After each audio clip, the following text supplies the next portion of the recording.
एक बार फिर से आपको ले चलते हैं सीधा हरिद्वार, जहां पर वसुधैव कुटुंबकम व्याख्यान माला का आयोजन हो रहा है, जहां पर सीएम धामी संबोधन कर रहे हैं। प्रोत्साहन, प्रेरणा समस्त प्रकार से कहीं न कहीं उनके जीवन को आगे बढ़ाने का काम कर रहा है। ये मेरा भी सौभाग्य है कि मुझे उनकी इस पावन धरा और परम वैभवशाली मंदिर में आज आदरणीय नितिन जी के साथ यहाँ आने का सौभाग्य प्राप्त हुआ है। भाइयों बहनों, हम सभी के लिए सौभाग्य का विषय है कि आज वसुधैव कुटुंबकम की थीम पर आयोजित इस विशेष व्याख्यान माला के अवसर पर हम सभी को आदरणीय नितिन जी का मार्गदर्शन प्राप्त होगा। आपका मार्गदर्शन निश्चित रूप से हम सबको और ध्येयनिष्ठ बनाएगा, हम सबका पाथेय करेगा, ऊर्जा प्रदान करेगा। मैं आप सबके समक्ष कह सकता हूँ भाइयों बहनों, ऐसे बहुत कम लोग हुए, ऐसे बिरले लोग हुए जिन्होंने अपने विचारों से करोड़ों लोगों के जीवन को बदलने का काम किया, उनके जीवन में क्रांति लाने का काम किया, एक तरह से उनके जीवन को नव प्रेरणा देने का काम किया। ऐसे परम पूजनीय पंडित श्री राम शर्मा आचार्य जी एक ऐसी विभूति थे जिनका समूचा जीवन भारत के सांस्कृतिक पुनरुत्थान को समर्पित रहा। हम बदलेंगे, युग बदलेगा।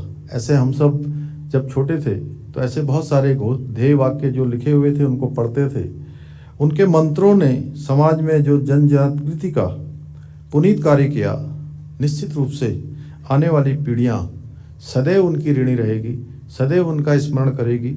माता गायत्री व यज्ञ को घर घर तक स्थापित करने और सनातन संस्कृति को फिर से परिभाषित करने से लेकर साधना, शिक्षा, स्वावलंबन, महिला सशक्तिकरण, जनशक्ति का संरक्षण और युवाओं को संगठित करने का कार्य आज आचार्य के सिद्धांतों पर चलकर आगे बढ़ाया जा रहा है, आगे किया जा रहा है। और यह व्याख्यान माला जिसके बारे में बहुत कम शब्दों में, सूक्ष्म शब्दों में, संक्षिप्त में चिन्मय जी ने बहुत विस्तार से तो नहीं कहा, लेकिन कम शब्दों में ही गागर में सागर भरने का काम किया। महा उपनिषद से लिया गया वसुधैव कुटुंबकम पर चर्चा करने के लिए हम सब यहाँ पर एकत्र हुए हैं और उन्होंने एक अच्छा श्लोक भी यहाँ पर हम सबके समक्ष रखा। वैसे तो वो बहुत सारे श्लोक रखते हैं, मेरी बहुत उनसे निकटता है इसलिए मैं इतना बोल पा रहा हूँ। जैसे उन्होंने कहा, अयम निजम परोवेति गणना लघु चेतसाम उदार चरित्रा नाम वसुधैव तो कुटुंबकम।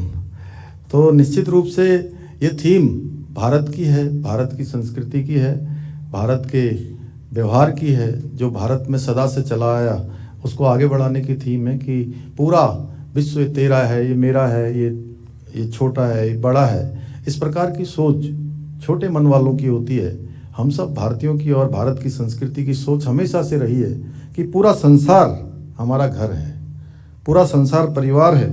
इसके साथ ही हमने पूरे विश्व ने देखा कि G20 की जो थीम थी, वन अर्थ, वन फैमिली और वन फ्यूचर, जो मूल रूप से भारतीय संस्कृति द्वारा विश्व को दिए गए सिद्धांत वसुधैव कुटुंबकम पर आधारित थी, जिसका अर्थ है समस्त विश्व एक परिवार है।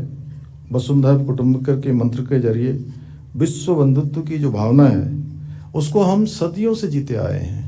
ये नई बात नहीं है।